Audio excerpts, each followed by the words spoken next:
Well,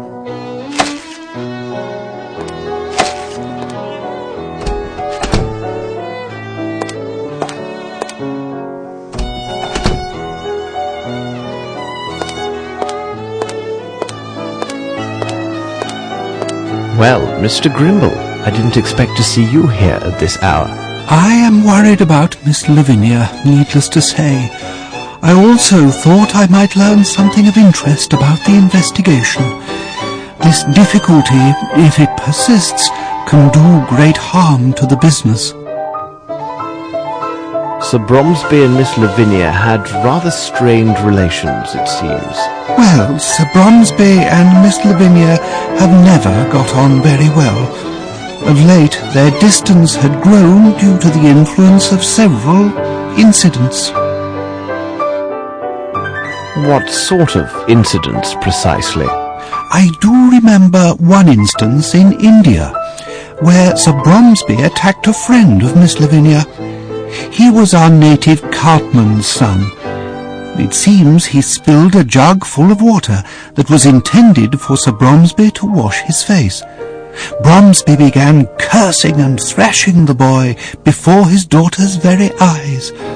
Miss Lavinia took her friend's part and spoke to her father most rudely. The devil, you say? What occurred next? There is no one in the whole of India who would have dared address Sir Bromsby in such a manner. He stayed closeted in his office for the entire day.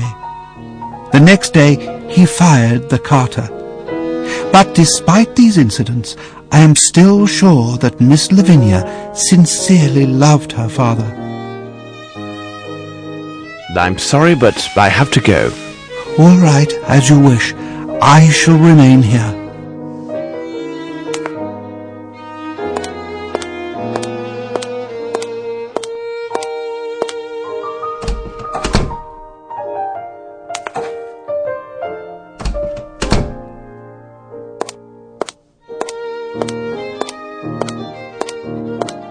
I feel quite ready to answer your questions now, Mr. Holmes.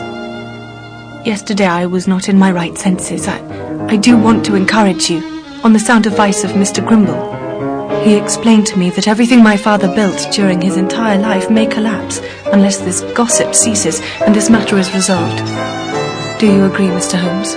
Whatever the truth is, I will reveal it. First of all, it is necessary for me to know your acts and your movements during this unfortunate event. First I attended my appearance in the powder room. Then, as my father requested, I was standing quietly just inside the ballroom. I powdered my face one last time, while everyone, including myself, was watching my father. Suddenly, I heard this noise from behind me, and then I saw my father stagger and fall. Oh, my dear Lord. So I ran to his side and found that he was dead. What was your relationship with your father? We barely saw or even wrote to one another for 6 years.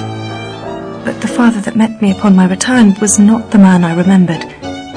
Something in his eyes had changed. There was a wariness there, and perhaps even some unexplained anxiety.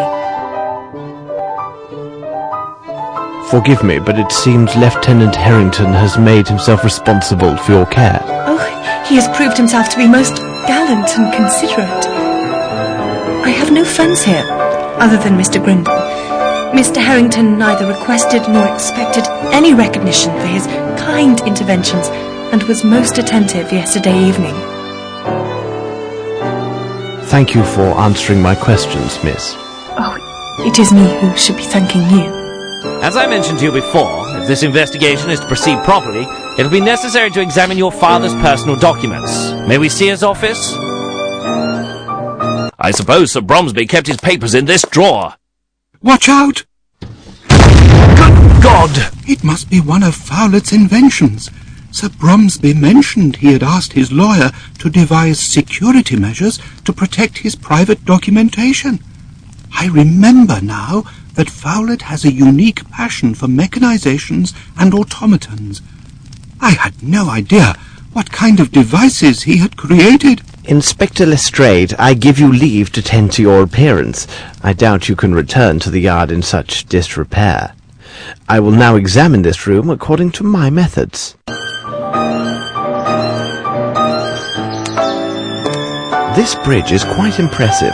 It must have been a considerable undertaking.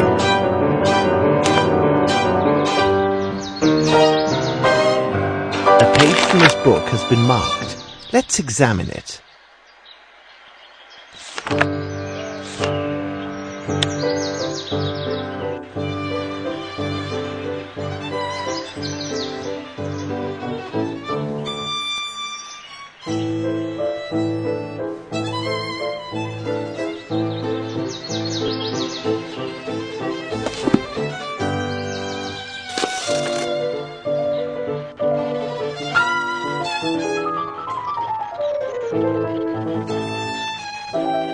A Masonic symbol, no doubt.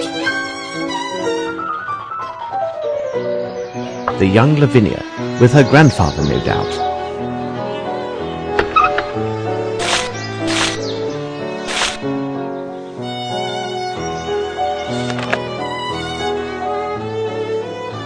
It is the pieces of the English edition of the Indian newspaper.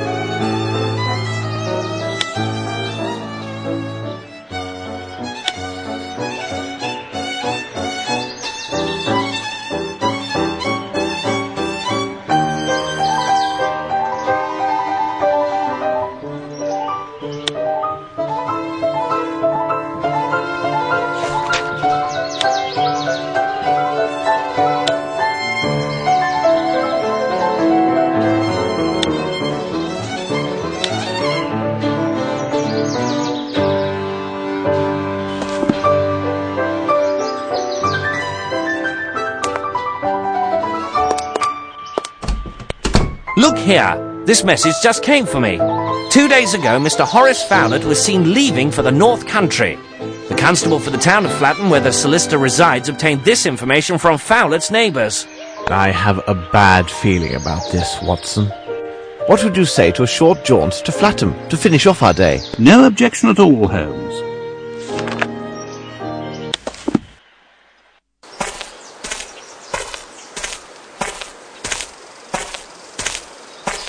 Cabby! Hello, gentlemen. Constable Fletcher here. Good day, Constable.